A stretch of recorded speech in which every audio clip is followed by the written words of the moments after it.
வணக்கம் மக்களே, welcome to NILA SORU YouTube channel. நம்ம வீடியோக்குள்ளே போகிறதுக்கு முன்னாடி நம்ம சேனலை லைக் பண்ணுங்கள், சப்ஸ்கிரைப் பண்ணுங்கள், மறக்காம அந்த பெல் ஐகானை டச். வணக்கம் ஃப்ரெண்ட்ஸ், வாங்க வீடியோக்குள்ளே போகலாம். இன்றைக்கி பார்க்க போகிற ரெசிபி என்னன்னா வெண்பூசணி ஜூஸ். மருத்துவ குணம் மிக்க வெண்பூசணி ஜூஸ் செய்யறதுக்காக நான் வெண்பூசணி எடுத்து வச்சுருக்கேன். குறுமிளகு ஒரு 4 போட்டுக்கலாம். மல்லித்தலை சிறிதளவு, நாட்டு சக்கரை சிறிதளவு. ஜூஸில் எப்பவுமே மல்லித்தலை போடும்போது பார்த்திங்கன்னா நல்லா ஃப்ரெஷ்ஷாக இருக்கும். அதுக்காக நம்ம மல்லித்தலை சேர்த்துறோம். அந்த தண்டோடு சேர்த்து நம்ம போட்டுடலாம்.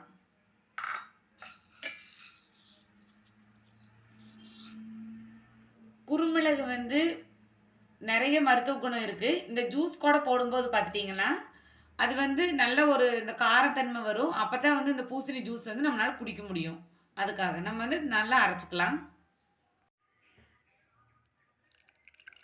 இந்த மாதிரி நீங்கள் நல்லா வடித்து எடுத்துக்கோங்க. ரொம்ப கெட்டியாக குடிக்கும்போது பார்த்தீங்கன்னா குட்டீஸ்க்காகட்டும் பெரியவங்களுக்காகட்டும் நம்ம குடிக்கிறதுக்கு கொஞ்சம் சிரமமாக இருக்கும். வெயிட் லாஸ் பண்ணுறவங்க கண்டிப்பாக இந்த பூசணி ஜூஸ் குடிக்கலாம்.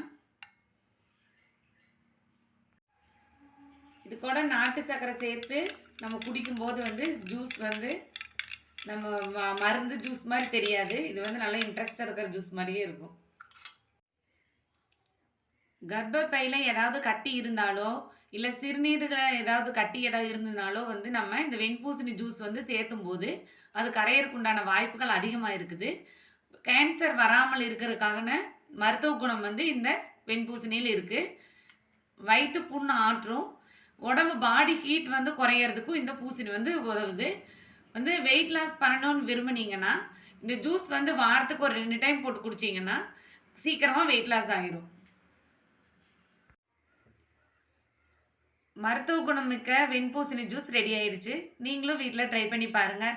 நான் என்ன சொல்ல போகிறேன்னு உங்களுக்கு நல்லாவே தெரியும். நம்ம சேனலை லைக் பண்ணுங்கள், ஷேர் பண்ணுங்கள், கமெண்ட் பண்ணுங்கள், சப்ஸ்கிரைப் பண்ணுங்கள் ஃப்ரெண்ட்ஸ்.